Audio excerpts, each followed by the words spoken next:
இன்றைய வசனம் தியானத்தின் தலைப்பு பிரகாசிக்கும் வெளிச்சம். மத்தேயு 5:16. இவ்விதமாய் மனுஷர் உங்கள் நற்கிரியைகளைக் கண்டு பரலோகத்திலிருக்கிற உங்கள் பிதாவை மகிமைப்படுத்தும்படி உங்கள் வெளிச்சம் அவர்களுக்கு முன்பாக பிரகாசிக்க கடவது. ஒரு சிறு மெழுகுவர்த்தியின் வெளிச்சமானது சுற்றிலும் இருக்கின்ற இருளை நீக்கி வெளிச்சத்தை கொடுக்கக்கூடியது. அந்த மெழுகுவர்த்தி 1000 வாட் பல்பு அளவுக்கு வெளிச்சம் கொடுக்க முடியாவிட்டாலும் தன்னை சுற்றிலும் உள்ள இருளை நீக்கி வெளிச்சத்தை கொடுக்கக்கூடியது. தேவனுடைய ராஜ்யத்தை இந்த உலகத்திலே ஸ்தாபிப்பதற்கு இயேசு மலைப்பிரசங்கத்தில் ஜனங்களுக்கு போதித்ததை குறித்து மத்தேயு 5 நாம் வாசிக்கலாம்.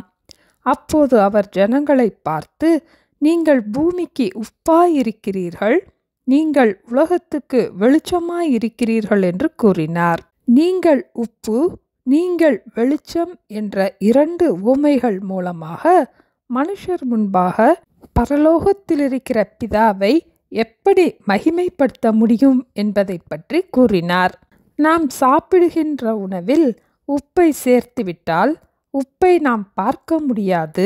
ஆனால் அந்த உப்பின் சுவையை அந்த சாப்பாட்டை விட்டு நீக்கவும் முடியாது. உப்பு சேர்க்கப்பட்டதின் ருசியை நிச்சயமாக நாம் அறிந்து கொள்ள முடியும். இதேபோல இருளான இடத்திலும் இந்த உலகத்திற்கு வெளிச்சத்தை கொடுக்கின்ற விளக்கின் வெளிச்சத்தை தூர இடத்திலிருந்தும் பார்க்க முடியும். அந்த வெளிச்சம் இருக்கும் இடத்திலுள்ள எல்லா பொருட்களையும் பார்க்க முடியும். இதுபோல நாமே இந்த பூமிக்கு உப்பு, இந்த உலகத்திற்கு வெளிச்சமாக இருக்கிறோம். நம்மை மற்றவர்கள் சந்திக்கும் போது நமக்குள் இருக்கும் தேவனுடைய பிரசன்னத்தை நம்முடைய பேச்சின் மூலமாக, நம்முடைய கிரியைகளின் மூலமாக மற்றவர்கள் உணர முடியும். இந்த உலகத்தில் உள்ள தேவனுடைய ராஜ்யத்தின் வல்லமையை, அன்பை, சமாதானத்தை அவர்களும் நம் மூலம் அறிந்து கொள்ள முடியும். தேவனை அறியாமல் இருளில் இருக்கும் இந்த உலகத்தின் இருளை நீக்குவதற்காக வெளிச்சமாக நாம் இயேசுவினால் அழைக்கப்பட்டிருக்கிறோம். நமக்குள் இருக்கின்ற வெளிச்சத்தின் மூலமாக உலகின் ஒளியாக இருக்கின்ற இயேசுவை மற்றவர்களுக்கும் நாம் காட்டுவோம்.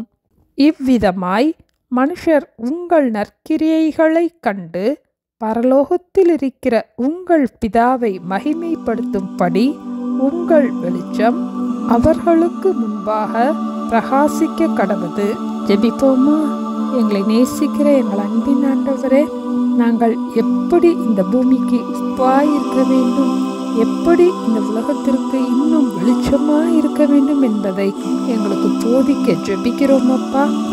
இருளான இந்த உலகத்திலே எங்களுக்குள் இருக்கும் வெளிச்சத்தின் மூலமாக உலகத்தின் ஒளியாகிய இயேசுவை மற்றவர்களுக்கு காட்ட எங்களுக்கு வேண்டிய சகல கிருபைகளையும் தந்து எங்களை ஆசீர்வதிக்க வேண்டுமாய் இயேசுவின் நாமத்தில் ஜெபிக்கிறோம் பிதாவே. ஆமென். Thank you. Have a blessed day.